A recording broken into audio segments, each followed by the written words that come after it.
Om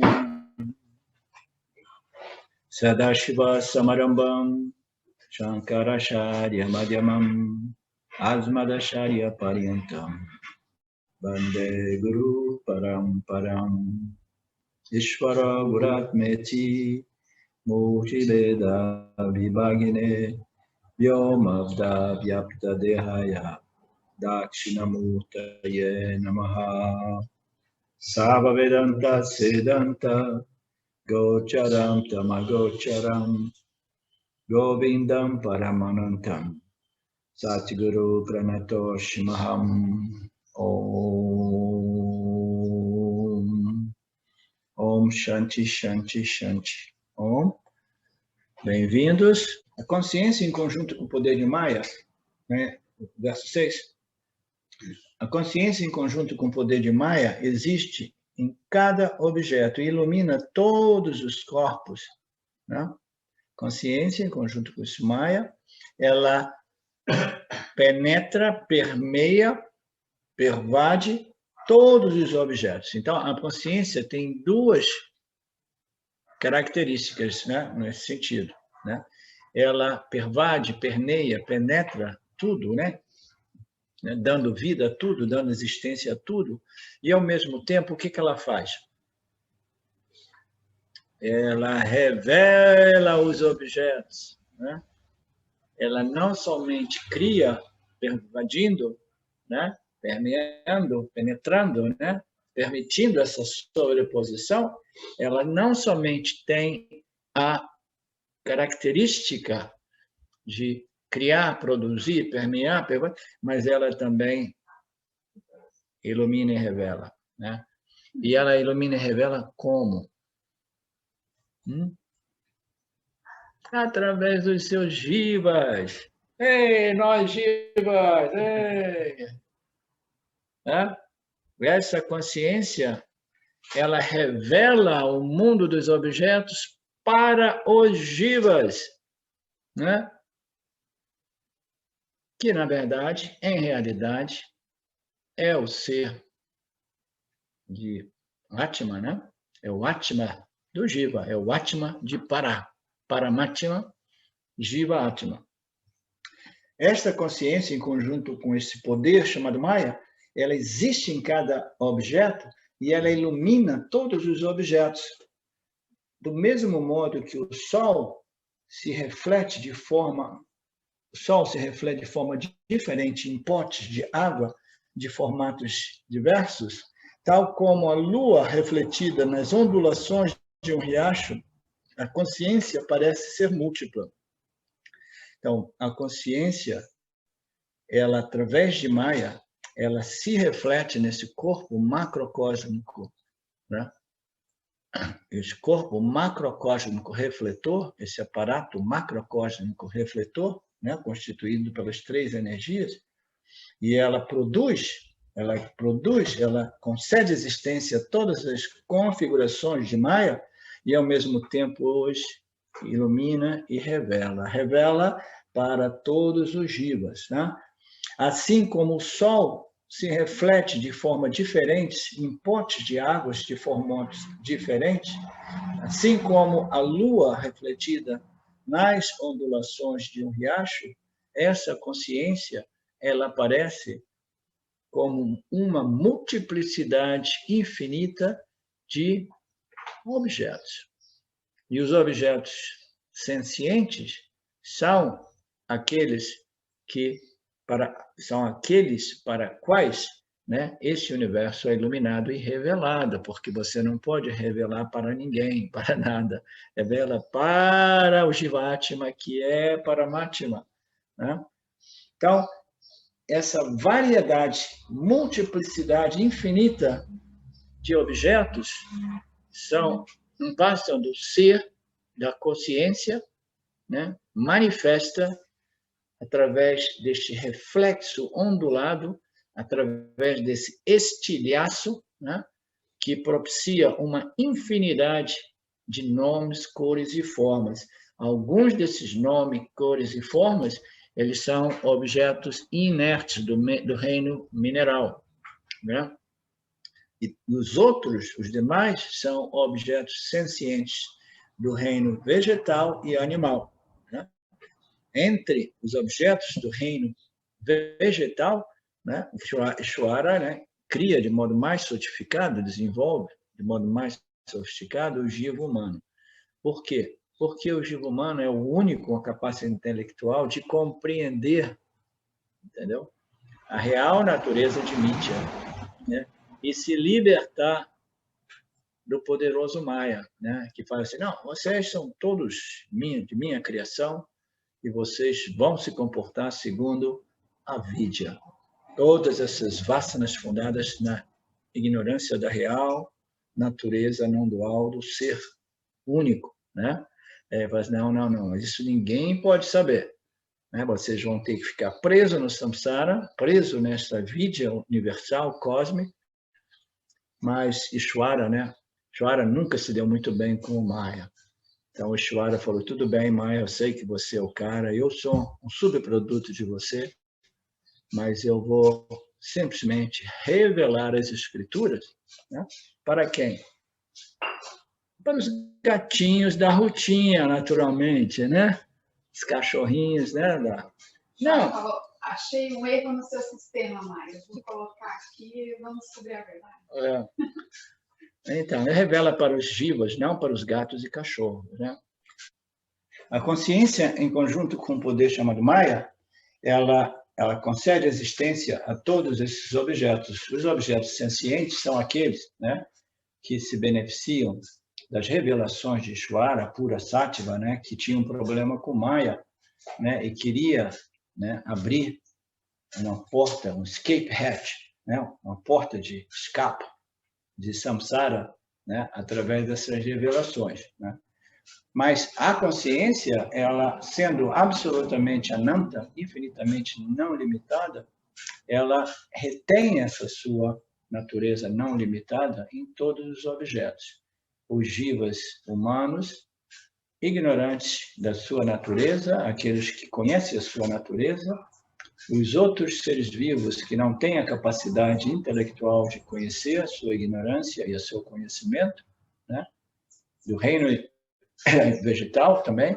Então, esta natureza ilimitada, ela permanece. Mas esse jiva, né, o jiva humano, e somente o jiva humano, tem a possibilidade de, conscientemente, deliberadamente, deixar esta sobreposição de Maya, né? Essa sobreposição que amarra o indivíduo, né, nesta condição chamada avidya, né? Ishvara revela, Maya conceal, Maya oculta e projeta, entendeu? Nomes e formas na única realidade. Então, esse é o jogo de Maya, e Ishvara, ele chega para, né, nos libertar através dessas revelações dos Upanishads.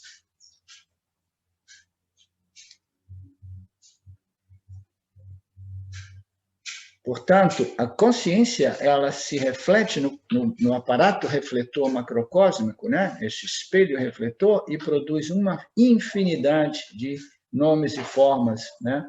Do mesmo modo que a luz do sol reflete num riacho com muitas ondulações, ela produz uma infinidade uma multiplicidade de imagens, né?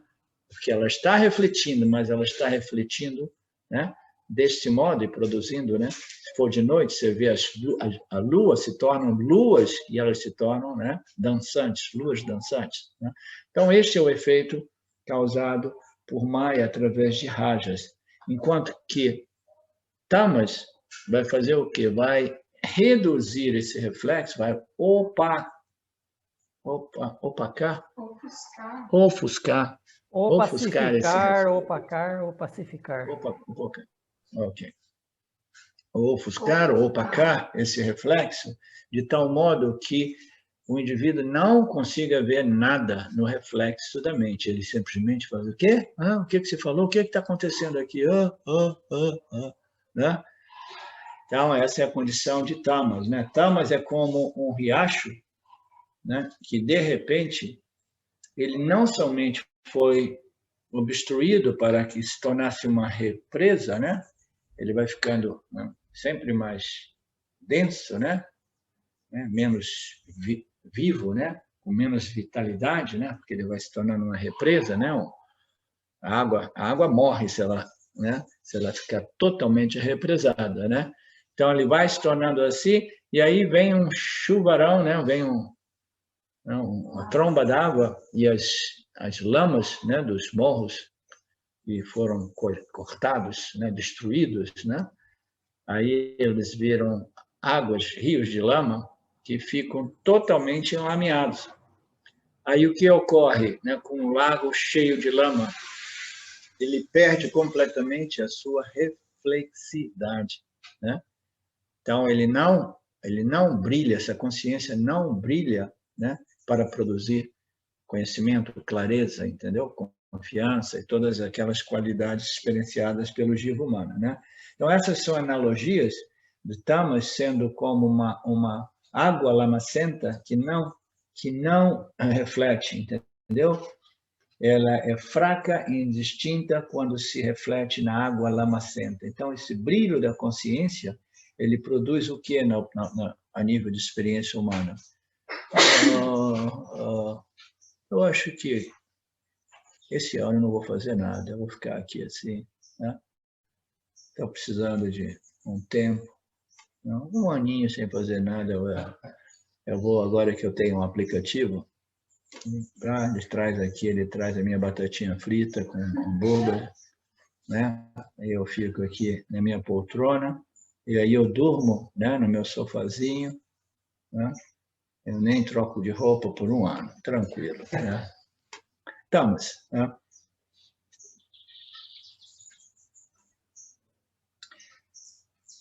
Mas ela brilha, né? A consciência brilha quando é refletida numa água pura, límpida e livre de ondulações. Ela reluz e dança quando a superfície da mente é rajásica.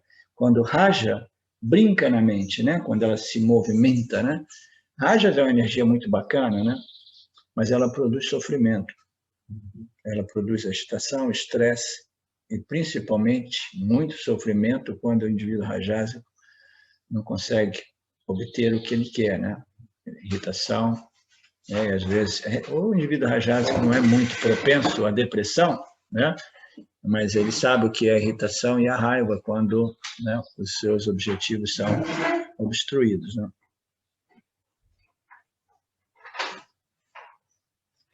Por causa da predominância dessas condições, desses vritis rajásicos e tamásicos, a experiência da bem-aventurança da consciência é obscurecida. Veja bem, ó, de novo, ó. Devido à predominância dessas condições, ou vritis rajásicos e tamásicos, a experiência, o ananda experiencial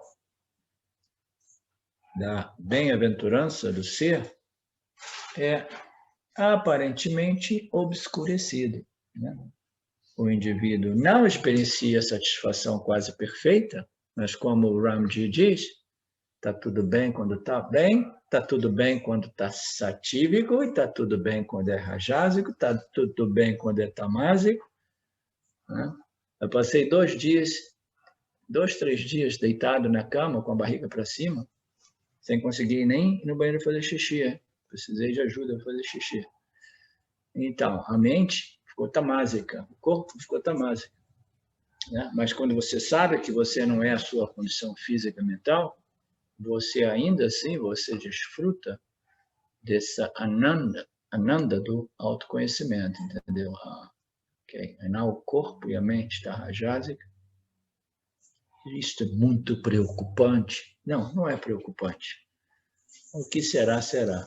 Não é preocupante porque eu tenho que viajar na sexta-feira para Joanópolis, né? Aí o conhecimento vem assim, não, cara, deixa isso para lá, né?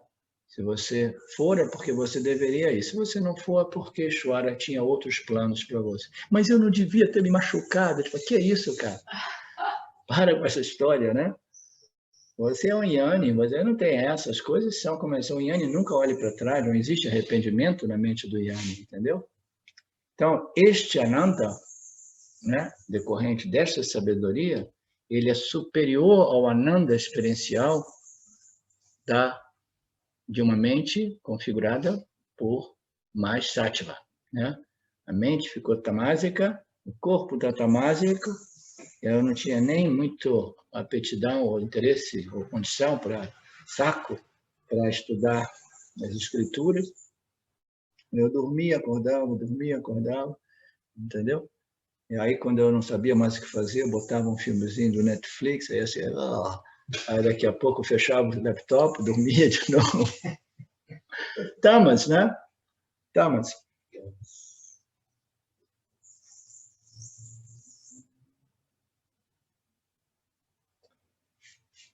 Raja se manifesta como uma energia que queima, né? A energia que queima é aquela energia de desejo intenso, né? Também conhecida como a paixão, né? O tesão pela vida, a paixão pela vida, né? Uma pessoa realmente, né? Intensa, apaixonada pela vida, é um fogo ardente, né? Um desejo ardente por tocar, sentir, ouvir, cheirar, experimentar, né? Me lembro de uma pessoa muito próxima de mim, né? Geneticamente, né? Bem mais jovem do que eu, né? Que eu quero viver. Aí ele fazia quando ele tinha dinheiro. Ele ia e se jogava do avião, entendeu? Com paraquedas.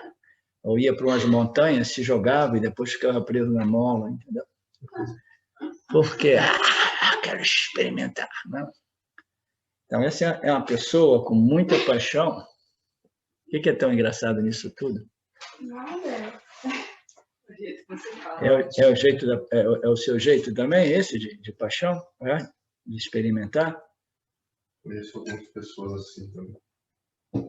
Então, só essas são as pessoas mais fogosas, mais ardentes de desejos, entendeu? Eu quero viver. Eu quero viver para eles é experimentar, eu quero experienciar, entendeu? Porque a vida é experimentar. Quanto mais a gente experimenta, mais a gente tem chance de extrair um pouco de Ananda, né? Sem saber, né, que esse Ananda é um Ananda sem vergonha, né? Esse né, que vem. Ananda paraguaia. Com todo respeito ao Paraguai. Eu gosto muito de lá. É um Ananda falsificado mesmo, né?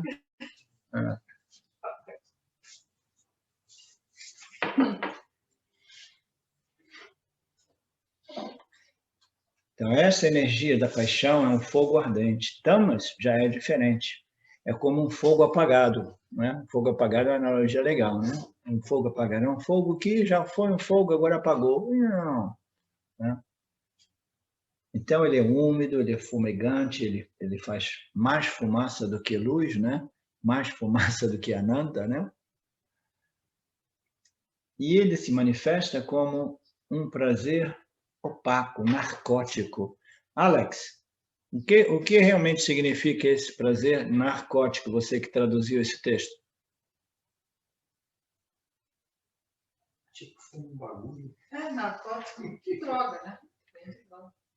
Eu acho que o Alex ele não está presente, mas ele deixou o gravador dele gravando a aula hoje.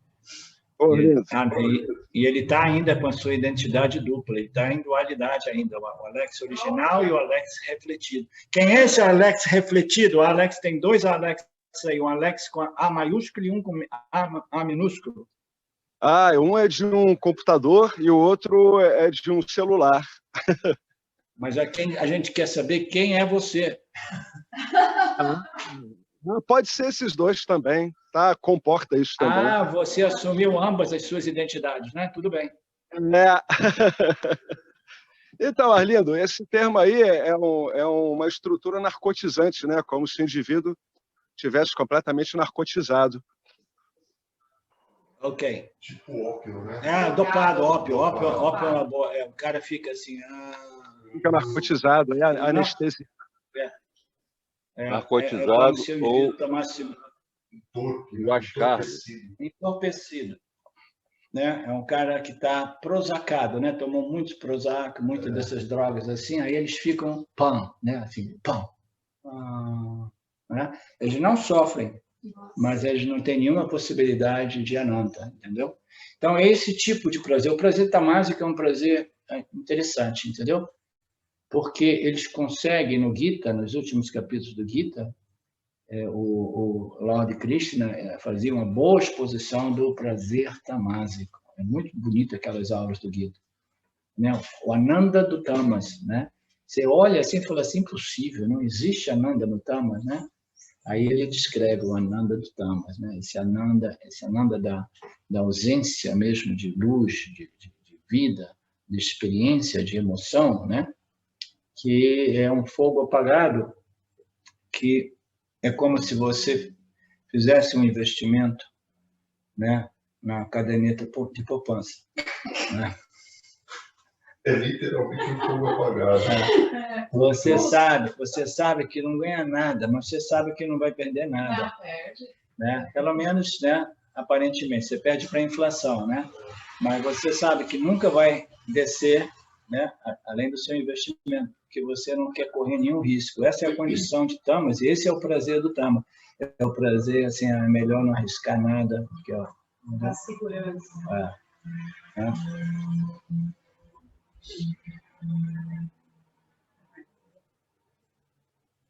Quando a mente é satívica, tanto a consciência quanto a bem-aventurança se manifestam. Quando a mente é satívica, a consciência se manifesta e a bem-aventurança se manifesta. Quando a mente é jásica, a consciência se manifesta e a atividade se manifesta. Quando a mente é tamásica, a consciência se manifesta e a apatia e depressão, né, e o medo se manifestam.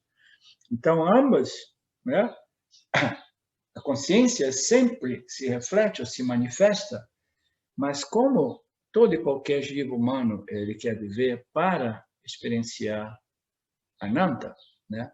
Então, naturalmente, é muito importante que a gente cultive, né, e desenvolva e mantenha uma mente satívica, né? Aí é que a gente, né, entra naquela fine line, né? Naquela, né, muito sutil, e assim, não, então o barato é a mente sutil, né? Seja um yogi, entendeu? Desenvolva e mantenha dentro de suas possibilidades uma mente satívica. Porque quando a mente é satívica, você experiencia não somente a consciência, mas o reflexo da consciência em sátiva produz ananda. Então, eu quero ananda, eu sei, né, que a consciência reflete, e eu não estou satisfeito em simplesmente de observar o reflexo da consciência quando minha mente é rajásica, né, produzindo ansiedade e desejos, né? Eu quero também os frutos, né, do reflexo da consciência, ou assim chamado ananda, né? A satisfação, paz, contentamento, etc., etc., né? Quando a mente é satívica, o indivíduo experimenta não somente a consciência, mas como ananda. Ambos se manifestam. Essas ilustrações deixam claro que a natureza da mente é determinante, ou ela determina como a consciência se manifesta. Não há a bem-aventurança em tamas ou rajas, apenas em sátiva. Uma outra passagem desse texto que é perigoso e que quer esclarecimentos, porque é uma fonte de mal-entendido, confusão, a menos que tenhamos um professor para nos esclarecer e evitar que a gente tropece nessas más interpretações. Porque aqui está dizendo, essas ilustrações deixam claro que a natureza da mente é quem determina como a consciência se manifesta. Não existe bem-aventurança em tamas ou rajas, apenas em sattva. Né? O Vedanta tradicional jamais colocaria esta exposição, a menos que no verso seguinte ela seja debunked, né? ela seja resolvida, né? Então, eu não lembro bem se o próximo verso aborda isso, mas eu acho que a maior parte desses versos não estão desdobrando ou explicando o que eu tenho explicado, né? Está falando da Ananda experiencial de todos. Né? Não há bem-aventurança em tamas ou rajas, apenas em sattva. A natureza da mente determina como a consciência se manifesta, né? Então, esta bem-aventurança, que é o desejo de todo jiva, depende de sattva, né? Então, a dedução de quase todos no mundo espiritual é, ok, então, a libertação só é possível através de uma mente satívica, através de quê? Da experiência de Ananda. Né? Mas a libertação, o autoconhecimento, somente é possível através de quê? Do reflexo da consciência numa mente satívica? Não. A libertação, o autoconhecimento, só é possível através do jnana, da compreensão da minha natureza plena, cheia, inteira e completa, ananta, que é a minha real identidade, a minha identidade primária. Esta compreensão, este conhecimento é o conhecimento que produz um ananda de uma outra natureza que é livre e independente de rajas, tamas e sattva. A gente tem que lembrar isso de novo, porque nós já temos uma tendência espiritual de projetar o ser neste objeto de experiência chamado uma mente, um intelecto satívico, né? E como eu disse, não é absurdo encontrar pessoas fazendo essa confusão, até mesmo na medida que elas desdobram, né, esses ensinamentos tentando ajudar outras pessoas, entendeu? Como eu disse antes. Professor, não parece ser um pouco estranho, não sei porquê, né? Mas esse capítulo ser depois do bem-aventurança do conhecimento, porque parece que o do conhecimento daí complementa, sim, e esse vem depois, e aí cria aquilo que a gente já teve como conceito, que sim, a gente entendeu ele mais amplamente, sim, ele se reduz novamente. Sim. Então, é por isso que o Swami Paramatmananda evita, né? Ele omite esses 5 versos, e eu tive esse mesmo pensamento hoje, essa mesma conclusão, quando eu estava lendo isso, tomando café da manhã, eu pensei assim, de repente, esse poderia ter vindo antes. Agora, quando nós terminarmos esse texto, aí eu vou, né, ter um julgamento mais claro a respeito, né? Porque o autor aqui, né, ele organizou esse texto desse modo e ele, muito provavelmente, um grande Mahatma deve ter tido seus motivos, né?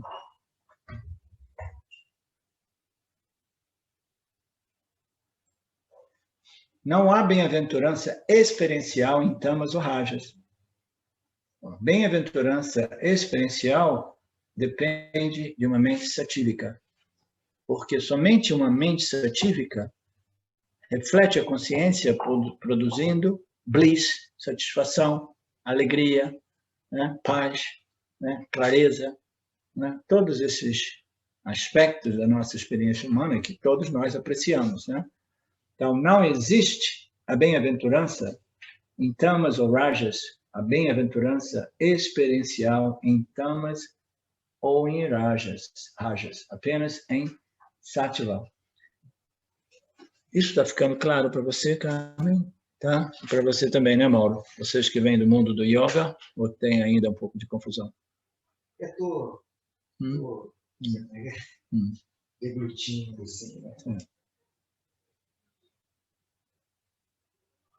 O verso seguinte: o desejo por objetos é rajas, como nós sabemos, né? A paixão pelos objetos, nesse fogo do desejo por experiências. Ele é caracterizado, né, se a gente for analisar uma pessoa rajásica, uma pessoa sedenta, fogosa por objetos de desejo, né, ela sofre de uma certa anseio, ansiedade, né, né, aquela tendência de... Não, ela é mais, como é que se diz? É mais acelerada, né? Você percebe isso, né? Então, é caracterizado por um certo anseio, uma ansiedade, né? Às vezes, ela tem que colocar um freio, né? Um freio naquelas rajas, né? De modo que as ações sejam, né, mais bem reguladas, né? A tendência é muito grande, a ansiedade por, né, atividade. Obstáculos à realização do desejo desta mente rajásica produz a raiva. Produz a irritação, em primeiro lugar, a irritação se torna raiva, a raiva se torna ódio, o ódio se torna uma gama, né? Uma lista longa de sentimentos e emoções humanos desconfortáveis, né? Entre eles, entendeu? A inveja, o ciúme, o desespero. O desespero é quando o cara realmente, assim, ó, eu apostei tudo nesse objeto de desejo e eu estou perdendo todas as minhas fichas, né? Aí o cara entra no desespero mesmo, né? E muitas pessoas vão e... né? Gera uma angústia, né? Uma angústia, uma infinidade, tristeza, dor, né? Ansiedade, tudo isso, né? É essa condição chamada samsara, né? Muito bem apresentada no Gita, né? Então, uma mente, né, cujos desejos não foram realizados, ela desenvolve essas condições, né? E nessa mente, né, porque ela naturalmente ela se converte em tamas. Uma mente rajásica, quando ela é obstaculizada em seus endeavors, né, em seus projetos, em suas buscas, ela muito frequentemente, né, ela entra nesse desespero e ela experimenta um período de rajas, de tamas, né? Você contou alguma coisa a respeito, né, de alguém que era uma pessoa dinâmica, ativa, isso e aquilo, e depois tudo deu errado, e o indivíduo, até indivíduos sábios, indivíduos dármicos, eles podem cair em tamas, muito embora fundamentalmente eles não fossem tamásicos, entendeu? Porque o choque é muito grande. Então, quando nossos desejos eles são obstaculizados, a gente experimenta, né, dependendo da nossa natureza gúnica, a gente experimenta diversas desses sentimentos, emoções negativas, inclusive a depressão, né? Inclusive a depressão em alguns momentos, né? Então, mas existe a preguiça, a inadvertência, a depressão, a apatia. As oportunidades de felicidade são virtualmente inexistentes. Na verdade, o indivíduo tamásico não quer saber de felicidade, ele quer saber de apatia, porque ele não quer apostar na vida, entendeu? Ele não quer correr nenhum risco. Ele falou, não, eu prefiro viver a vida desfrutando da bem-aventurança de tamas, o ananda extraído do tamas, que é um ananda, entendeu? Que é um ananda realmente de baixo nível, mas ainda assim, ele é assim, ó. Ele não é como o rajas, que você tem que pagar o preço do ananda, aí você faz assim, ó, vup, entendeu? Vup, vup, vup, né? Então, o tamásico, não, ele permanece assim, ó. E ele vai extraindo uma certa satisfação daquela condição narcótica, né? Mental. O que ocorre com essa condição tamásica? É uma condição mental que o indivíduo ele não tem acesso à felicidade, mas, ao mesmo tempo, ele não tem acesso à infelicidade, entendeu? O potencial para grandes alegrias, grandes satisfações não existe, mas o potencial para depressões e dores profundas também não existe. Tá? Existem algumas drogas que criam exatamente essa condição, e eu conheci algumas delas. Você fica assim, ó. Como é que se diz? Nivelado por baixo, sem ondulações, sem oscilações, entendeu? Então, se o indivíduo, por acaso, estiver em situação, né, com uns vales muito profundos, essas drogas, até mesmo a maconha é um grande supressor da vida, porque a maioria das pessoas elas vão se nivelando por baixo, entendeu? Ela suprime, né, essa energia vital, né, que experiencia os prazeres e dores da vida, né? Então, diversas dessas drogas criam essa situação e eu sei exatamente o que é esse ananda narcótico, né? O álcool já é mais rajado. O álcool é mais rajado que tamásico. Rajas, aí vai para tamas, aí rajas, e vai para tamas. O álcool, a cocaína são drogas, né? Anfetaminas que te fazem ainda oscilar mais assim. Ó. Os picos são maiores e os vales são muito mais profundos, né? Ou tá rindo muito e começa a chorar.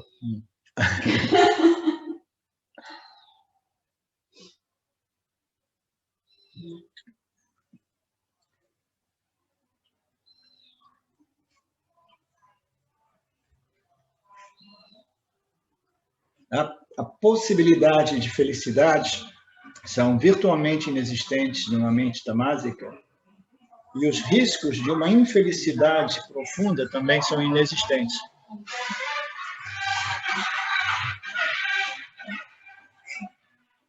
Isso aí não corta não, hein, Marcelo?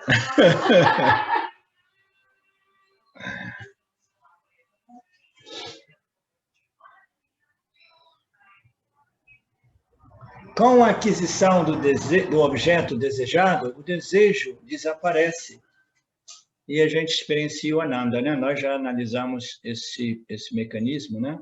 Extensivamente. Quando nós obtemos o nosso objeto desejado, o que ocorre? Anandi.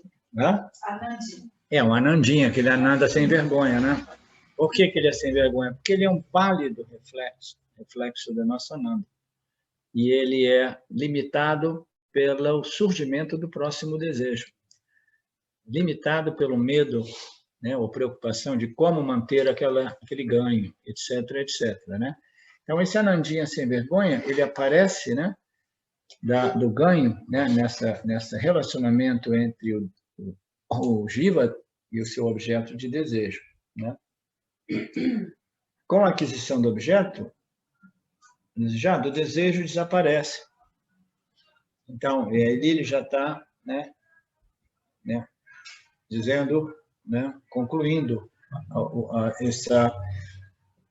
essa mecânica, né? Com a aquisição do objeto, o desejo desaparece.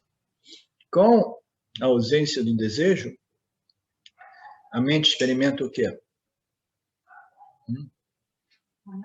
A mente experimenta o reflexo. Por quê? Os desejos e aversões, eles comprometem o reflexo da consciência no intelecto humano.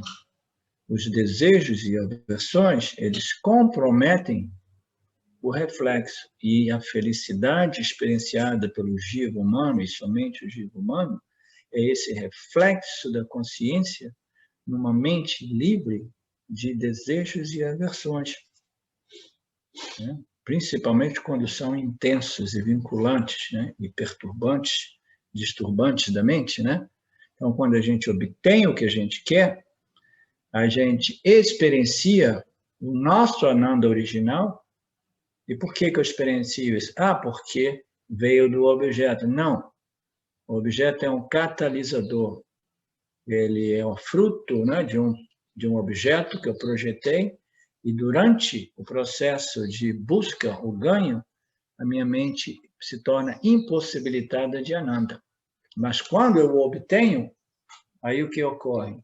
Aquela condição mental extremamente rajásica, porque nos dias de hoje você tem que ter muito rajásico para ter sucesso, né? Muito, né?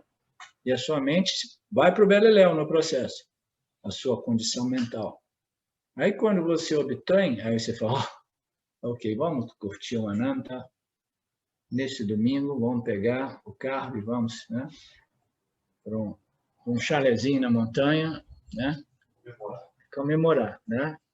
E a curiosidade é que tem pessoas que, eu já fui assim também, eu compreendo muito bem tudo isso, sem nenhum julgamento, né?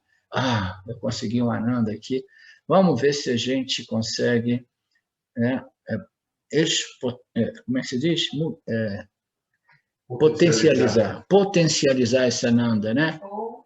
Então, o Samsari, ele obtém esses Anandas, aí quando ele obtém isso, ele pensa assim, uau, eu obtive o meu objeto de desejo, eu ganhei, agora eu tenho ele, vamos comemorar para potencializar e prolongar esse Ananda. Aí eles abrem uma garrafa de Scotch, de whisky, e bebem em 2, 3 horas, né? O casal bebe essa garrafa de whisky, aí eles destroem aquele Ananda refletido através do ganho, e aquele Ananda se converte numa ressaca tamásica horrível logo depois, entendeu? Depois do pico, né, da excitação do álcool, né? Não existe nada mais estúpido, mas eu fiz isso durante boa parte da minha vida, né? Adulta, né? Paulinho, esses pequenos... Fala alto. Essas pequenas frações de Ananda, vamos chamar assim, né? Não seria uma boa oportunidade de observação, se a pessoa estiver atenta, na resolução de um problema, por exemplo, ou na conclusão de um desejo? Sim. A mente dá aquela apaziguada, se ele tiver a capacidade de observar aquela pequena felicidade, que aquela pequena felicidade ela não é derivada Sim. dos objetos, Sim. e sim da consciência original. Sim. Mas como é que o indivíduo vai fazer isso, a menos que ele esteja em contato com as escrituras? Essas lógicas são lógicas simples, mas ninguém tem ideia de observar a inversão que Maya cria no mundo, entendeu? Ele reverte o relacionamento entre os seus objetos. E todo mundo cai nessa. Pensa assim, não. O Ananta, a felicidade, vem dos objetos. Eu não tenho a menor dúvida, né? Quando você chega no Vedanta, se você chegar por acidente e não estiver preparado, esse é um dos ensinamentos mais básicos, muito embora ele possa ser analisado de modo extremamente profundo, né?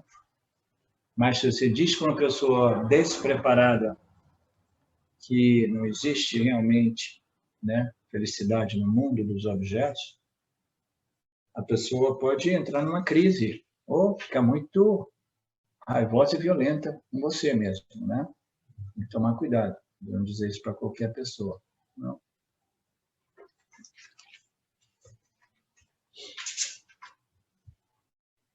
As verdades a gente tem que ficar atento, né? A gente não pode dizer determinadas coisas, né? Porque... Deixa eu ficar quieto aqui, porque eu não quero falar. Ao mesmo tempo, isso que, se você tem conhecimento, né, pelo menos um pouco, algum, é o que disse no primeiro momento, né, desse estudo hoje, que é a porta, os objetos são a porta mesmo para bem-aventurança, ou seja, tem um sinalzinho ali, uma pistinha, pista. Sim, sim, sim. Até que a gente desenvolva mérito espiritual, né, de chegar a um guru, pelo menos que não seja um guru do Vedanta, um guru que pelo menos tenha alguns fragmentos, né, desses ensinamentos védicos, vedânticos, né?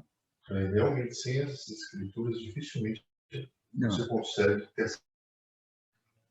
É impossível, é contra-intuitivo. Vedanta é inteiramente contra-intuitivo. Você precisa da escritura e precisa seguir a lógica e com a ajuda de um professor. E um professor que não seja um enganador. Aí quando você ouve, você fala, mas isso é lógico, cara, né? É por isso que as pessoas dizem, no final das contas, é tão simples, mas ainda assim é difícil, porque é contra-intuitivo, entendeu?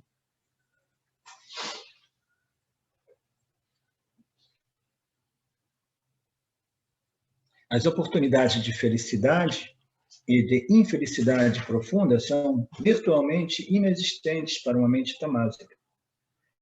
Com a aquisição de um objeto de desejo, através dos rajas, né, o desejo desaparece. O raja é um grande perturbador mental, né, o desejo, né, intenso, vinculativo, é um grande perturbador. A gente experimenta desconforto enorme com o raja, né? O desejo desaparece e o indivíduo experimenta felicidade. Até a ideia de conseguir o que a gente deseja produz pequenas felicidades. É aquele ensinamento do Priya Moda e Pramoda, né? Agora eu tenho um novo projeto, né? Eu vou fazer um chalezinho na roça, maravilhoso, perto do rio, morar lá, etc. Então, a ideia já produz muita satisfação. Aí depois o indivíduo talvez faça assim, não, aquele sonho ali eu já desfrutei, um pria nada maravilhoso, entendeu? E aí, ele vê assim, não, é melhor, né, eu tomar cuidado com essas projeções, né, de que o Ananda existe em objetos, né, e botar um freio e, no máximo, curtir o Priyamanda sem criar muita encrenca na minha vida, né? Até que eu tenha mais clareza do que eu quero da minha vida, né? Então, até mesmo uma ideia de um objeto que possa me suprir Ananda, entendeu? Ela produz esses pequenos anandinhos, chamados priyas, né? Mas a maior felicidade é resultado de sattva. A maior felicidade é resultado de uma mente satívica que reflete a consciência, porque tamas vai produzir a preguiça, raiva ou ganância, né? Então, sattva, uma mente satívica, é o único meio para se experimentar, né, esse ananta, né, reflexivo, né, essa ananta espiritual, o ananda dos objetos, né, que na verdade nós sabemos não vem dos objetos, mas os objetos eles são catalisadores ou catalistas? Catalisadores. Eles são catalisadores que, uma vez nós observemos mais atentamente, eles refletem quando essas sobreposições de rajas e tamas são removidas. E a gente pode remover essas sobreposições de rajas.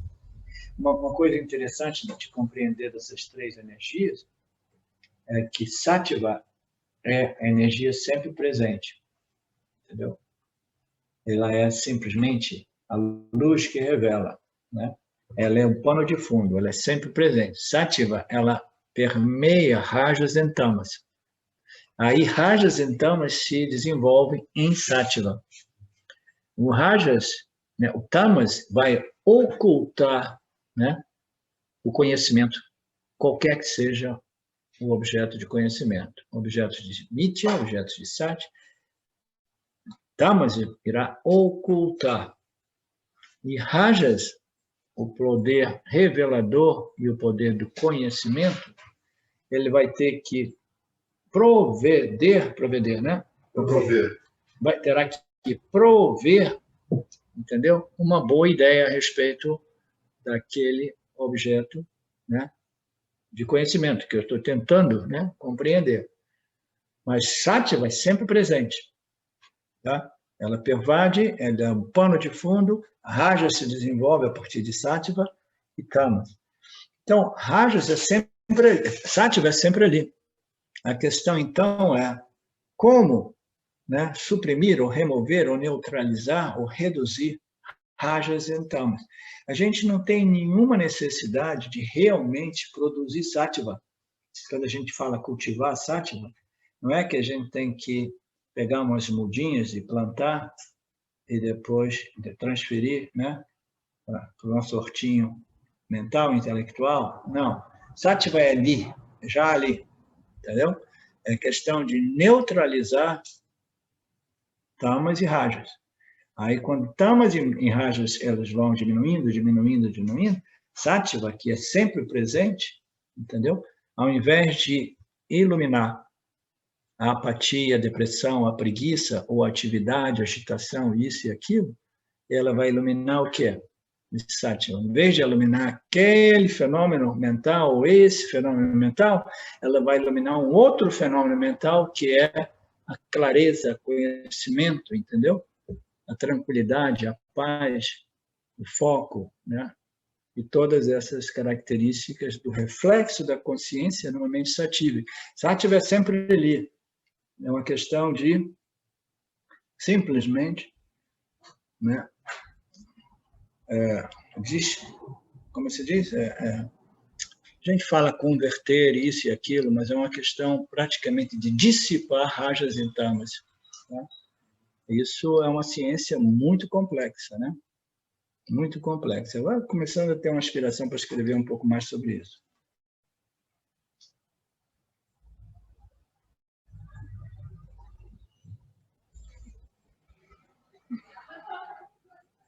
Com a aquisição do objeto, o desejo desaparece e sem rajas, né, condicionando a mente, sattva, que era já presente, ela brilha sem a ofuscação e a dispersão de tamas e rajas, respectivamente. Né? Até a ideia de conseguir o que se deseja produz pequenas felicidades, mas a maior felicidade depende de sattva. Qualquer felicidade experimentada é somente um reflexo da bem-aventurança na consciência em sua composição mais satírica. Né? É um reflexo da bem-aventurança da consciência na mente satírica. Quando a mente está voltada para dentro e relativamente livre de vrittis, a bem-aventurança refletida fica livre de obstáculos. Então, essa passagem é uma passagem, de novo, que requer um pouco de atenção, quando a mente está voltada para dentro. Né? Quando a mente está voltada para dentro, dá a impressão que a gente tem que, né, dar uma boa examinada na nossa situação intestinal, estômago, todas essas partes internas, né? Então, vamos dar uma entrada aí, de repente, antes de entrar, a gente faz uma lavagem, né, intestinal, etc. Não, quando a mente está voltada para dentro, não, é quando a mente, ela gradualmente, através de determinadas qualificações, ela começa a desassociar-se dos objetos, entendeu? Ela vai se controlando os pensamentos e os órgãos que compulsivamente as levam ao objeto e criam esse vínculo de desejo pelos mesmos. À medida que ela vai se desconectando dos objetos, né, essa mente, ela simplesmente vai regulando ou suprimindo, como a gente queira ver, ou neutralizando o poder do desejo ou o poder da apatia, né, essas energias, rajas e tamas. Isso precisa o gerenciamento, né, das nossas condições gúnicas, né? O gerenciamento depende do conhecimento ou da força de vontade. A força de vontade irá suprimir rajas e tamas, através da força de vontade mesmo, até que a mente seja satírica. Né? Ou a gente precisa desenvolver um conhecimento profundo, um conhecimento espiritual profundo dos mecanismos de Maya, de tal modo que a gente possa regular através da compreensão. O que é compreensão? Por que a compreensão é o nosso melhor aliado, né? Naturalmente associado à força de vontade, né?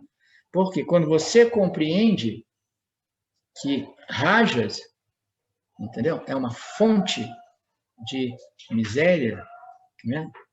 De desprazer, de infelicidade, porque, fundamentalmente, ela nunca consegue satisfazer o indivíduo, né, com essa soma de todas as anandas experienciais. Quando você vai compreendendo claramente, aí, somente aí, você para de alimentar e energizar esses vrittis que nos dizem, agora sim, ó, este é o projeto, este é o desejo, vamos nessa, porque aí sim eu vou me estabelecer definitivamente na felicidade. Né? Então, esta compreensão, esta sabedoria espiritual nos permite de eficazmente, né, regular essas três energias, né? Porque a gente não quer suprimi-las, porque a gente precisa delas durante o dia, de tal modo que diga assim, ok, agora eu tenho que fazer meu trabalho. Né? Eu tenho 6, 8 horas de trabalho hoje, diversas reuniões, isso e aquilo, eu preciso de rádio, entendeu? É justificável, né? É necessário, etc, etc. Aí eu simplesmente gerencio os meus rajas, coloco os rajas ao meu serviço, né?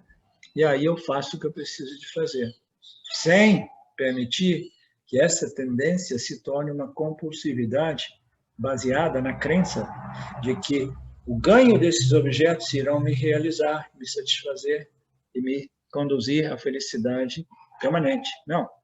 Eu faço o que eu faço porque é o meu dharma fazer o que eu faço como Jiva, aquele que, compreendendo a natureza inútil de tudo isso, ainda assim participa por respeito ao Lorde Ishvara e por respeito aos meus swadharmas dentro do contexto social, como marido, esposa, filho, pai, etc, etc.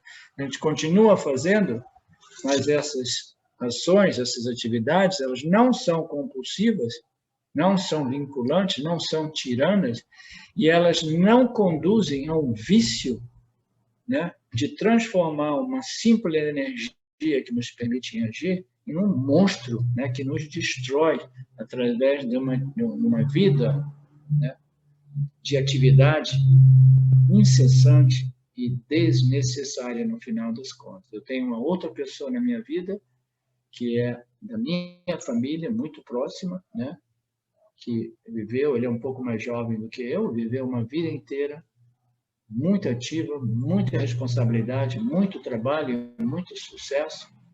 E agora que ele, né, tem uma idade mais avançada, ele finalmente se aposentou e ele simplesmente não tem a possibilidade de desfrutar um momento de paz, porque essas vasanas rajásicas, né, fundamentalmente constituídas por rajas, elas criaram vidas, literalmente vida própria.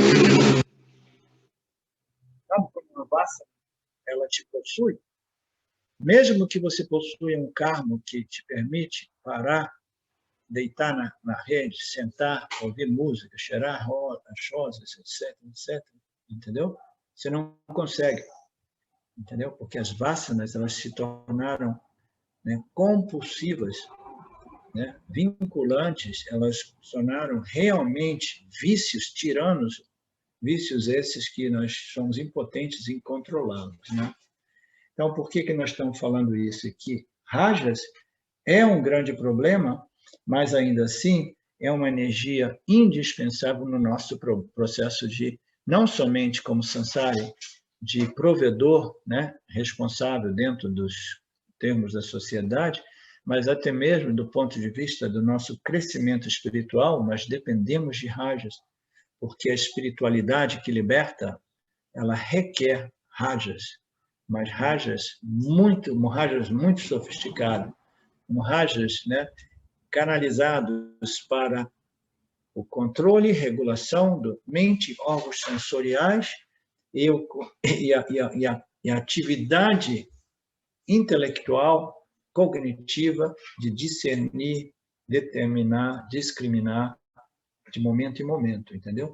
Todas essas atividades sutis, intelectuais, elas também dependem de rajas. Uma mente tamásica não é capaz de fazer esse trabalho.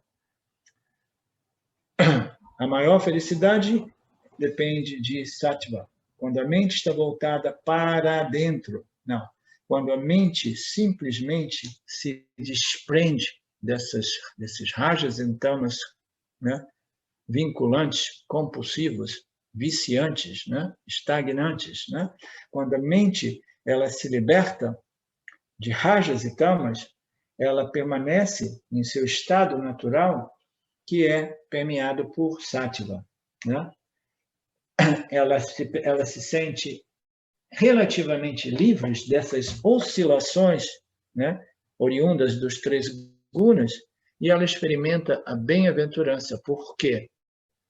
Porque a natureza da mente é fundamentalmente sattva, mas ela também requer as inclusões de rajas e tamas. Por isso que de vez em quando eu digo assim, porra, mas não é possível, não. A gente poderia, Ishvara poderia ter criado o jiva humano aqui com menos inclusões de rajas e tamas, né?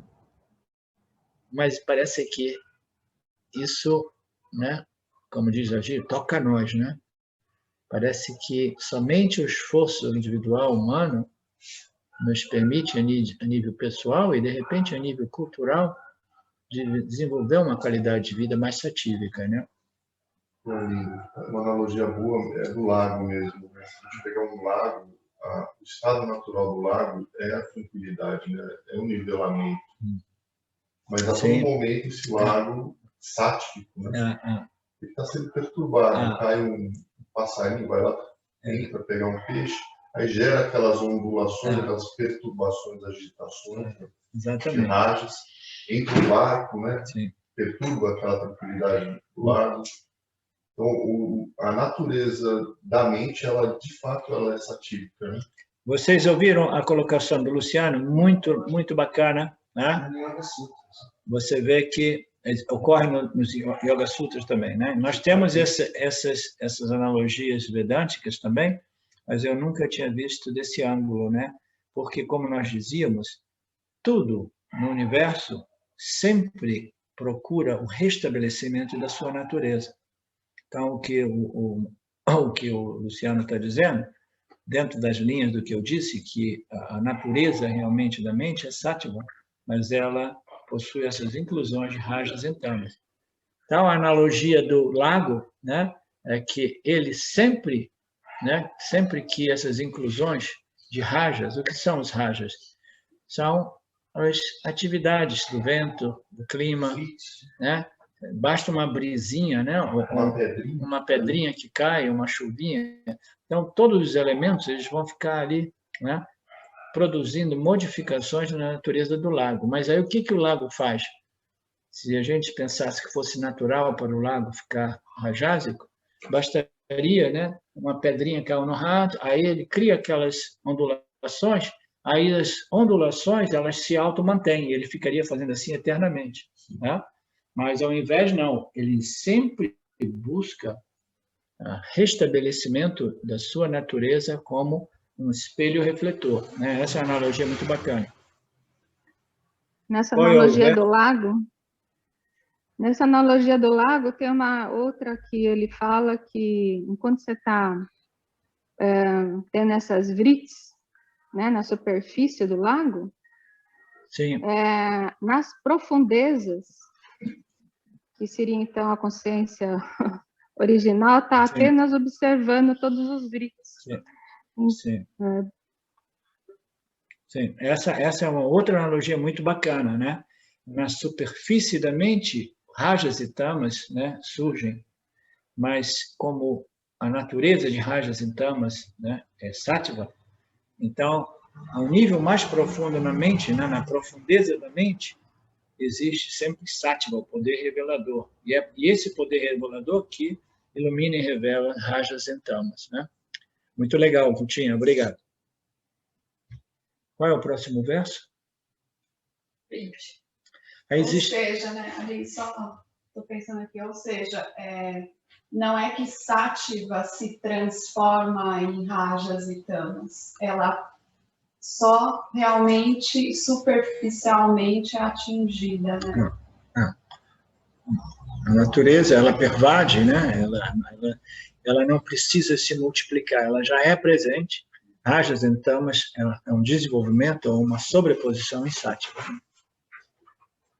E a minha né, my take, ou a minha compreensão é que o intelecto humano, ele não, eu não sei bem, porque na constituição física, mental, emocional do Jiva, dos três corpos em associação, né, em conjunção, Ishvara precisou de muita sátiva para criar esse aparato refletor, que produz o Jiva Atma. O Jiva Atma é o reflexo, o produto da consciência, né, que brilha nesse aparato refletor. E as escrituras dizem, e é facilmente compreensível e observável, que o corpo sutil, ele é sutil, ele não é visível, ele não é físico material, porque ele contém muita sátiva, né? Tamas, a gente percebe a presença de tamas no corpo físico, porque tamas é uma energia densa que grossifica os nossos órgãos sensoriais. Rajas é uma energia muito dinâmica, que também é percebível dentro da nossa experiência humana através dos 5 sistemas,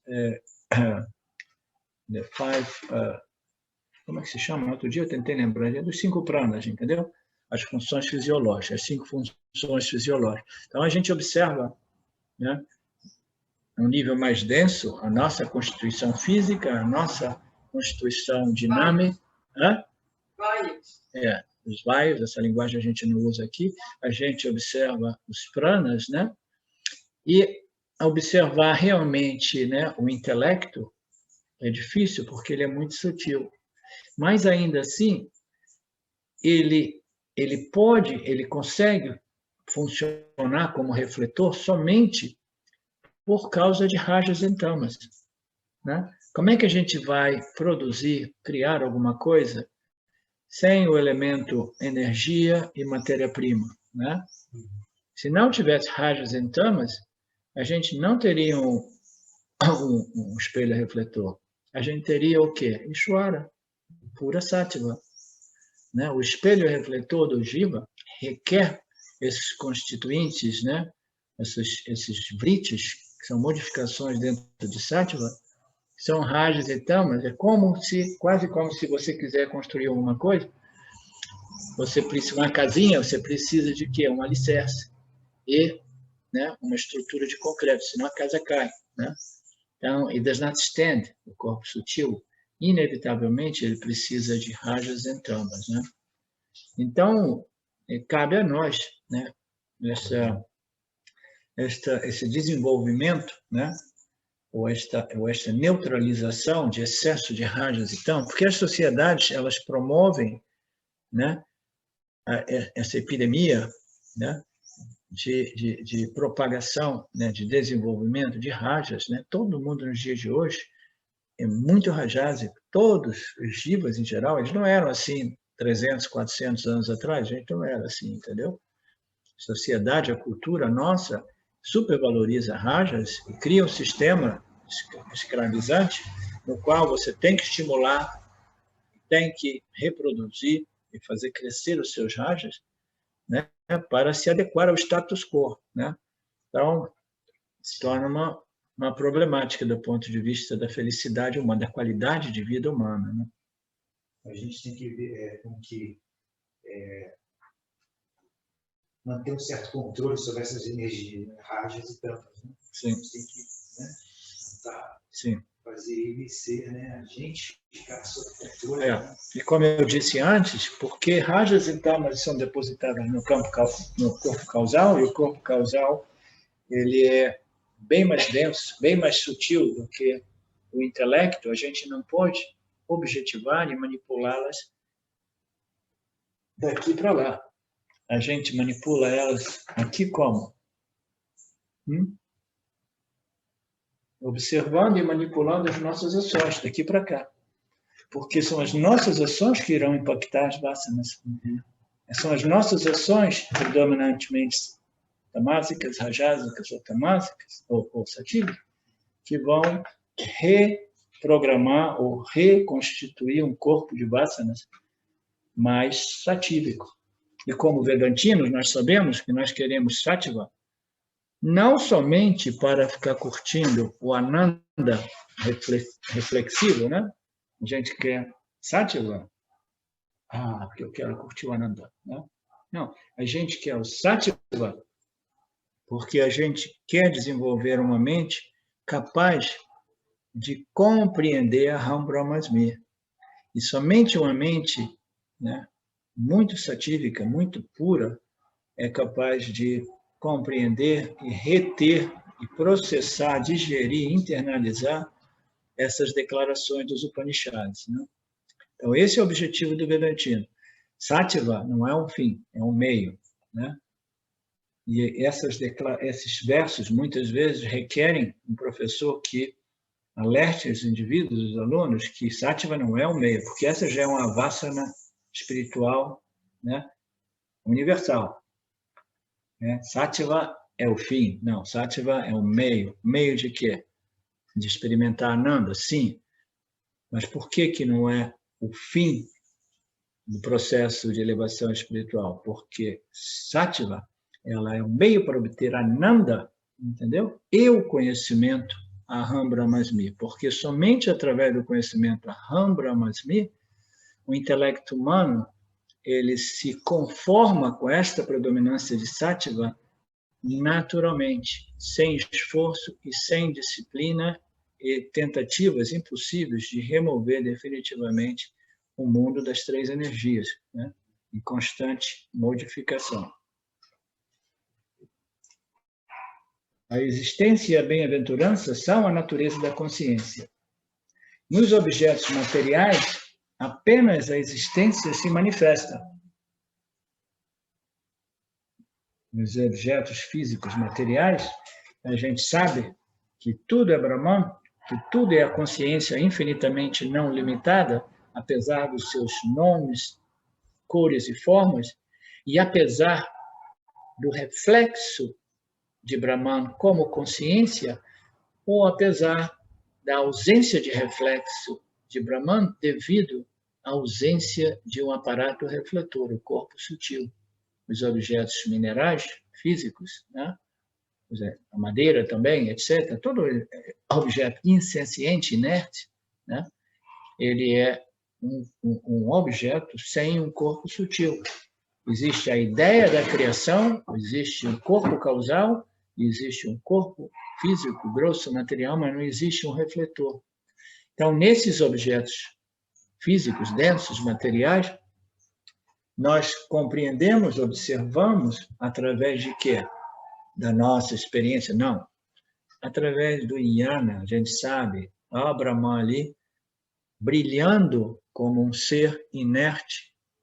A gente não vê a consciência refletida, mas a gente vê a existência de Brahman, né? E a gente sabe que Sati vai ali, mas não em proporções necessárias para produzir um refletor. E é importante que seja assim. Imagina se todos os seres inertes refletissem e ficassem andando por aí. Assim, porra, cadê minha cama hoje? Ah, ela foi para o quarto do vizinho.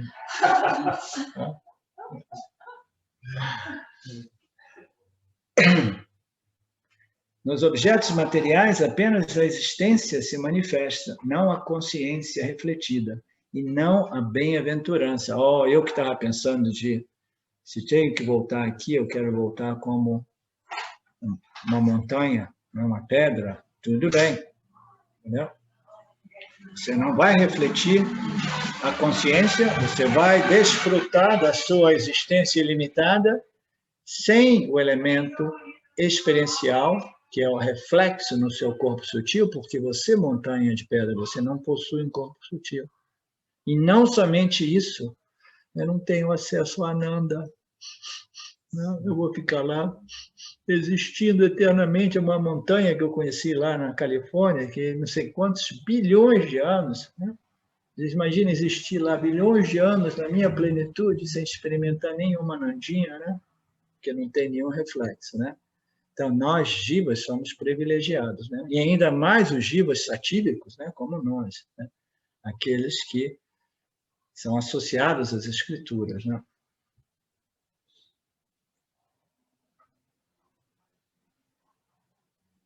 A existência e a consciência se manifestam nos vritis rajásicos e tamásicos, enquanto a existência, a consciência e a bem-aventurança se manifestam nos vritis satívicos.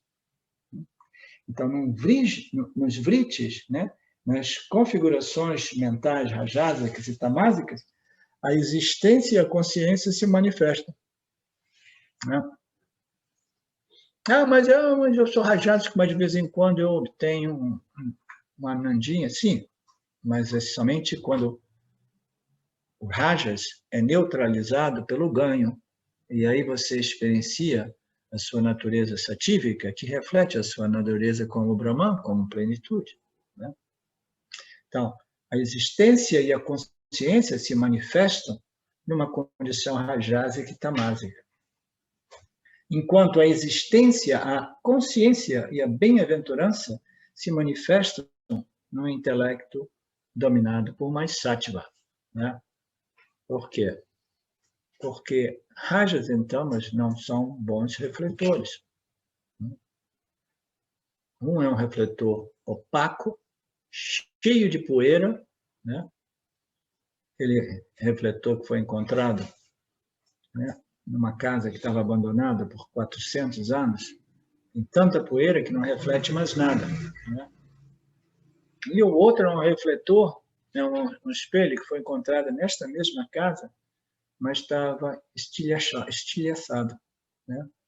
Então você não conseguia realmente, né, ter uma clareza, né, e um reflexo puro que permita, né, esta satisfação, né? Portanto, uma mente satívica, ela desfruta não somente da consciência, existência, mas também do reflexo da consciência, existência, que produz Ananda.